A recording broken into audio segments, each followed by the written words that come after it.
Hi everyone. இந்த வீடியோவில் நம்ம பார்க்க போகிறது CBSE board exam computer science code 083 term 2 எக்ஸாமினேஷனுக்கு exam preparation tips and how to write exam for good. Computer science mark distribution 3 units தான் இருக்குது. Computational thinking and programming 2 5 mark and computer நெட்வொர்க்ஸில் 10 marks, database மேனேஜ்மெண்ட்டில் 20 marks.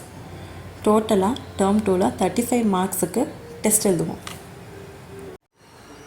So எக்ஸாமுக்கு prepare பண்ணுறதுக்கு முன்னாடி question paper எப்படி design பண்ணியிருப்பாங்க, அதோட ஜென்ரல் இன்ஸ்ட்ரக்ஷன் என்ன, கொஸ்டினுக்கு எப்படி ஆன்சர் பண்ணணும், ரைட். கொஷின் பேப்பரை 3 செக்ஷனாக டிவைட் பண்ணியிருப்பாங்க. Section A, section B, section C. Section ஏல 7 கொஸ்டின்ஸ் இருக்கும், ஸ்டார்டிங் ஃப்ரம் கொஷின் 1லேருந்து கொஷின் நம்பர் 7. ஸோ ஒவ்வொரு கொஷினுக்கும் 2 மார்க்ஸ். ஸோ இந்த 7th கொஸ்டினுக்கு மட்டும் இன்டர்னல் சாய்ஸ் கொடுத்துருப்பாங்க. சாய்ஸில் நம்ம எந்த கொஸ்டின் ஈஸியாக ஃபீல் பண்ணுறோமோ அதை சூஸ் பண்ணிக்கலாம், ரைட். அதுக்கு 7th கொஸ்டினுக்கு alone they are providing choice. Section பியில் 3 கொஸ்டின்ஸ் இருக்கும், 3 மார்க் கொஸ்டின்ஸ், 8, 9, 10. 8th கொஸ்டின் மட்டும் சாய்ஸ் ப்ரொவைட் பண்ணியிருப்பாங்க. அண்ட் செக்ஷன் சி 3 கொஸ்டின்ஸ் இருக்கும், 4 மார்க் கொஸ்டின்ஸ், 11, 12, 13. 12th கொஸ்டின் மட்டும் இன்டர்னல் சாய்ஸ் கொடுத்துருப்பாங்க.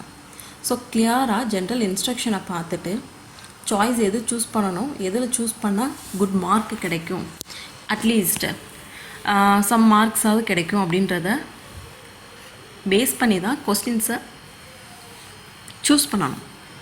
ஸோ ஒவ்வொரு கொஸ்டினுக்கும் ஒவ்வொரு லெசனுக்கும் எவ்வளோ மார்க்ஸ் ஸ்ப்ளிட்டப் கொடுத்துருக்காங்க அப்படின்றத பார்க்கலாம். So first lesson computational thinking and programming 2. இந்த டாப்பிக்கில் நம்ம சிலபஸில் ஸ்டாக் அண்ட் லிஸ்ட்டு மட்டும்தான் இருக்கும். ஸோ இந்த லெசன்லேருந்து 5 மார்க் வரும், நம்ம ஆல்ரெடி பார்த்தோம். அந்த 5 மார்க் எப்படி அலாட் பண்ணியிருக்காங்க அப்படின்னா 1 2 மார்க் கொஸ்டின், 1 3 மார்க் கொஸ்டின். அப்போ டோட்டலாக 5 மார்க்ஸ் வந்து இந்த லெசன்லேருந்து ஒரு 2 மார்க் கொஸ்டின், ஒரு 3 மார்க் கொஸ்டின்ஸ் மட்டும்தான் கேட்பாங்க. கம்ப்யூட்டர் நெட்வொர்க்ஸில் 2 மார்க் கொஸ்டின்ஸ், 1 2 மார்க் கொஸ்டின்ஸ் கேட்பாங்க, 2 4 மார்க் கொஸ்டின்ஸ் வந்து கேட்பாங்க. அந்த 2 4 மார்க் கொஸ்டின் ஃபுல்லாமே கேஸ் ஸ்டடி பேஸ் கொஸ்டினாக இருக்கும். ஒன்று தியரி கொஸ்டின்ஸாக இருக்கும், இன்னொன்று கேஸ் ஸ்டடி பேஸ் கொஸ்டின்ஸாக இருக்கும்.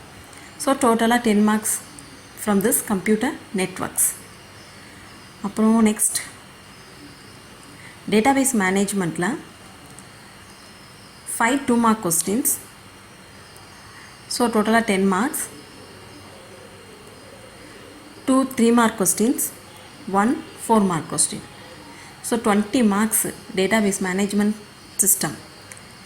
தேர்ட் லெசன்லேருந்து 20 மார்க்ஸ் கேட்பாங்க. ஸோ இந்த மாதிரி தான் கொஷின் பேட்டர்ன்ஸ் வந்து டிசைன் பண்ணியிருப்பாங்க.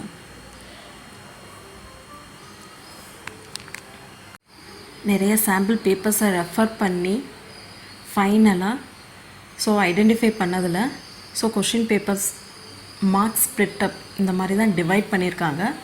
ஸோ இதை நம்ம ஈஸியாக ஃபஸ்ட்டு அண்டர்ஸ்டாண்ட் பண்ணதுக்கப்புறம் எந்த கான்செப்டை நம்ம ஃபோக்கஸ் பண்ணி கிளியராக அண்டர்ஸ்டாண்ட் பண்ணி லேர்ன் பண்ணிக்கணும் அப்படின்றத கான்சன்ட்ரேட் பண்ணோம்னா ஈஸியாக மார்க் ஸ்கோர் பண்ணலாம்.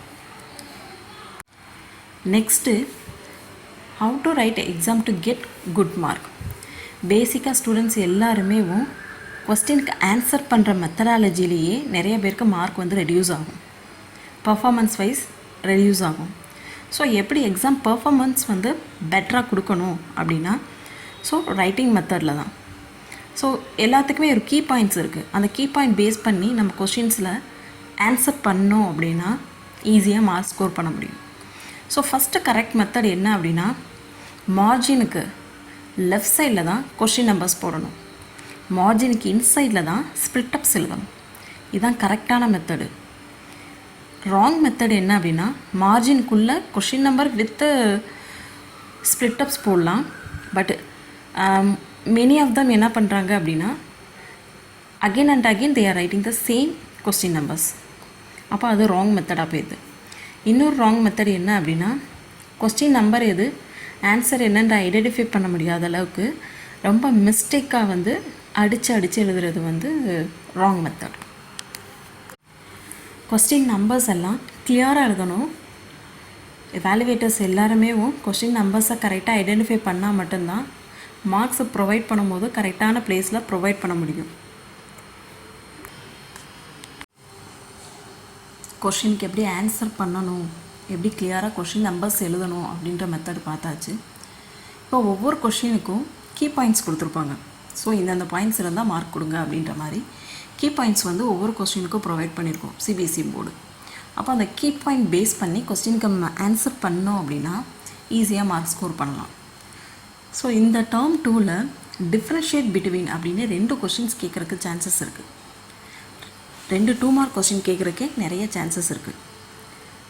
One from stack and list, another one from computer network or MySQL database management system.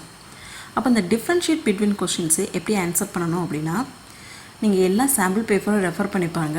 நிறைய டிஃப்ரென்ஷியேட் கொஸ்டின்ஸ் வந்து கேட்டிருப்பாங்க. எல்லா டிஃப்ரென்ஷியேட் கொஸ்டினையும் ஒரு நோட் போட்டு என்னென்ன கொஸ்டின்ஸ் அப்படின்றத எழுதி வச்சிட்டிங்க அப்படின்னா ஈஸியாக இருக்கும் ப்ரிப்பேர் பண்ண.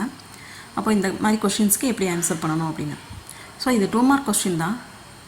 ஸோ 2 மார்க் கொஸ்டினுக்கு 2 பாயிண்ட்ஸ் எழுதினாலே போதும். பட் நம்ம மெத்தட் ஆஃப் ப்ரிப்பரேஷன் எப்படி கொடுக்கணும் அப்படின்னா 3 பாயிண்ட்ஸாக ப்ரிப்பேர் பண்ணணும். ஸோ ஃபஸ்ட்டு பாயிண்ட்டு அந்த கொஸ்டின் ரிலேட்டடாக ஃபார் எக்ஸாம்பிள் லேன் அப்படின்னு கொடுத்துனாங்கன்னா லோக்கல் ஏரியா நெட்வொர்க் அப்படின்றத எக்ஸ்பேன்ஷன் இருந்துச்சு அப்படின்னா ஃபஸ்ட்டு பாயிண்ட்டாக 2 டிஃப்ரென்ஷியேஷனும் எக்ஸ்பேண்ட் பண்ணிடுங்க, ஃபுல் ஃபார்ம் எழுதிடுங்க. அப்படி இல்லை அப்படின்னா ஸ்டாக் லிஸ்ட்டுக்கு டிஃப்ரென்ஷியேட் கேட்டிருந்தாங்க அப்படின்னா டெஃபினிஷனை ஃபஸ்ட்டு பாயிண்ட்டாக கொடுக்கலாம். இது ஒரு idea. Second point common differentiate points ஏதாவது இருந்துச்சு அப்படின்னா காமன் டிஃப்ரென்ஷியேட் பாயிண்ட்ஸ் வந்து மென்ஷன் பண்ணலாம். தேர்ட் பாயிண்ட் கம்பல்சரியாக ஏதாவது எக்ஸாம்பிள்ஸ் இருந்துச்சு அப்படின்னா எக்ஸாம்பிள்ஸ் வந்து ரெஃபர் பண்ணலாம். இப்போ நீங்கள் இதில் ஏதாவது 2 பாயிண்ட்டு நீங்கள் மிஸ் பண்ணிட்டீங்க இல்லை ராங்காக எழுதிட்டீங்க அப்படின்னா அந்த எக்ஸாம்பிள்ஸோ இல்லை வேறு ஏதாவது பாயிண்ட்ஸுக்கோ எவாலுவேட் பண்ணும்போது மார்க் கொடுக்குறதுக்கு சான்சஸ் இருக்குது. சிபிஎஸ்சி போர்டு மார்க்கை ப்ரொவைட் பண்ணும்.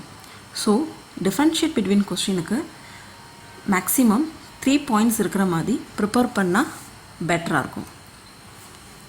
நெக்ஸ்ட்டு ஒரு ஐடியா என்ன அப்படின்னா கம்ப்யூட்டர் நெட்வொர்க் லெசனில் எக்ஸ்பேண்ட் அப்படின்னு ஃபுல் ஃபார்ம் கொஸ்டின்ஸ்னு ஒன்று இருக்கும். சரி, கம்பல்சரி 2 மார்க்ஸ் இதில் வரும்.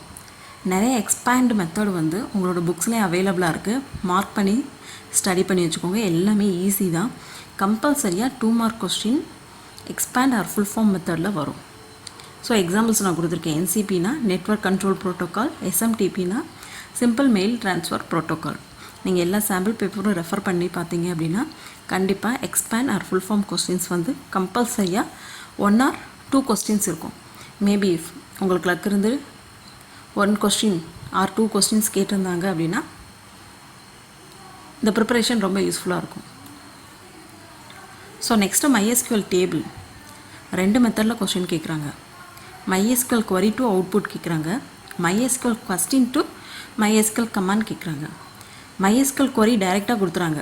Select star from table names அந்த மாதிரி கொஷின்ஸ் கொடுத்துட்டு அந்த queryக்கு ஏற்ற மாதிரி அவுட்புட் எப்படி ஜென்ரேட் ஆகும் அப்படின்னு கேட்குறாங்க. டேபிள்ஸ் எல்லாமே கொஸ்டின்ஸில் இருக்குது. அப்போது MySQL query அதோட அவுட்புட்டு மேக்ஸிமம் MySQL queryயில் அவுட்புட் கேட்குற கொஷின்ஸ் எல்லாமே எப்படி இருக்கும் அப்படின்னா max of, min of, average of, count of, இல்லைன்னா டிஸ்பிளே பண்ணுற methodology. Maximum MySQL query to output இந்த மாதிரி மெத்தட்ஸில் தான் கேட்குறாங்க. So max, min, average, count, so இந்த இதுக்கு அவுட்புட் எப்படி ஜென்ரேட் பண்ணணும் அப்படின்னு ப்ரிப்பேர் பண்ணிக்கிட்டீங்க அப்படின்னா ரொம்ப ஈஸியாக இருக்கும். ஏன்னா MySQL லெசனில் தான் 20 மார்க்ஸ் வரும். MySQL question to MySQL command அப்போ டு டிஸ்பிளே அப்படின்னு சொல்லி கொஸ்டின்ஸ் வந்து கேட்பாங்க. அதே MySQL கொஸ்டின்ஸ் அதில் டேபிளும் ஆல்ரெடி இருக்கும். அப்போ MySQL கமாண்ட் ஃப்ரேம் பண்ணணும். நம்ம டு டிஸ்பிளே MySQL கமாண்டு தான் கேட்குறாங்க. ரைட் தி MySQL கமாண்ட் அப்படின்னு கேட்பாங்க. அப்போ MySQL கமாண்டு தான் நம்ம எழுதணும். So select star from table name கிளியராக எழுதணும். சரி, நல்லா யோசிச்சு வச்சுக்கோங்க, நல்லா ஞாபகம் வச்சுக்கோங்க. MySQL கமாண்ட் எழுதும் போது ஜஸ்ட்டு எதுவுமே எழுதாமல் மட்டும் இருந்துறாங்க. Just select star from select from table name. கண்டிப்பாக அந்த செலக்ட்ன்ற கீவேர்டு டேட்டாபேஸ் நேமும் கம்பல்சரியாக கொடுத்துருங்க. சரியா? என்ன கண்டிஷன் செக் பண்ண சொல்கிறாங்க ப்ராப்பராக கொடுங்க. இதில் நிறைய சென்டம் ஹோல்டர்ஸ் என்ன மிஸ்டேக் பண்ணுறாங்க அப்படின்னா ஈக்குவல் டு கிரேட்டர் தென் இதை வந்து ரொம்பவே மிஸ்டேக் பண்ணுறாங்க. அதை கொஞ்சம் ப்ராப்பராக போடுங்க. அதேமாதிரி ஆர்டர் பை, குரூப் பை, இந்த கமெண்ட்ஸ் கண்டிப்பாக ஏதாவது ஒரு கொஷின் வரும். செலக்ட் கொஷின் 3 கொஸ்டின்ஸ் வரும். ஸோ செலக்ட் டேட்டாபேஸ் நேமை கரெக்டாக எழுதுங்க, எம்டிஆர் மட்டும் விட்டுறாதீங்க. ஸோ போர்டு வந்து அதுக்கும் மார்க் ப்ரொவைட் பண்ண மேபி ரெடியாக இருக்கலாம். அதுக்கப்புறம் ஒரு கீ பாயிண்ட்ஸ் தியரி பேப்பர்ஸில் எப்படி கேட்பாங்க அப்படின்னா, டிஎம்எல், டிடிஎல், இல்லைனா கீஸில் primary key, candidate key, foreign key, alter key, ஒரு டேபிள் கொடுத்துட்டு ப்ரைமரி கீ ஐடென்டிஃபை பண்ண சொல்கிறது, கேண்டிடேட் கீ என்ன இந்த டேபிளில், ஃபாரின் கீ எப்படி ரெஃபர் பண்ணுறோம், இந்த மாதிரி கீஸ் எல்லாம் கேட்கலாம். இல்லை டெஃபினேஷன் கேட்கலாம். கீஸ்லேருந்து கண்டிப்பாக கொஸ்டின்ஸ் வரும். ஸோ இந்த மாதிரி தியரி பேப்பர்ஸில் MySQL ரெஃபர் பண்ணிக்கிட்டோம்னா யூஸ்ஃபுல்லாக இருக்கும்.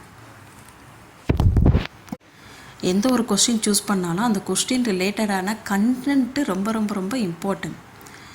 அதோட கீ பாயிண்ட்ஸ், அதாவது வேல்யூபிள் பாயிண்ட்டு, இன்னும் கிளியராக சொல்லணும்னா டெக்னிக்கல் பாயிண்ட்டு யூஸ் பண்ண தெரியணும், டெக்னிக்கல் வேர்ட்ஸ் யூஸ் பண்ண தெரியணும். ஸோ கரெக்டாக இல்லைனாலும் ரிலவெண்ட்டான வேர்ட்ஸ் வந்து யூஸ் பண்ணோம் அப்படின்னா கரெக்டாக மார்க் கிடைக்கும். ஸோ அதுக்கேற்ற மாதிரி கொஸ்டின் உனக்கு புரிஞ்சாலும் புரியலேனாலும் எங்கேயோ கேட்ட மாதிரி ஞாபகம் இருந்துச்சு அப்படின்னா அது ரிலவெண்ட்டான இன்ஃபர்மேஷனை you just right it in your paper. Thank you.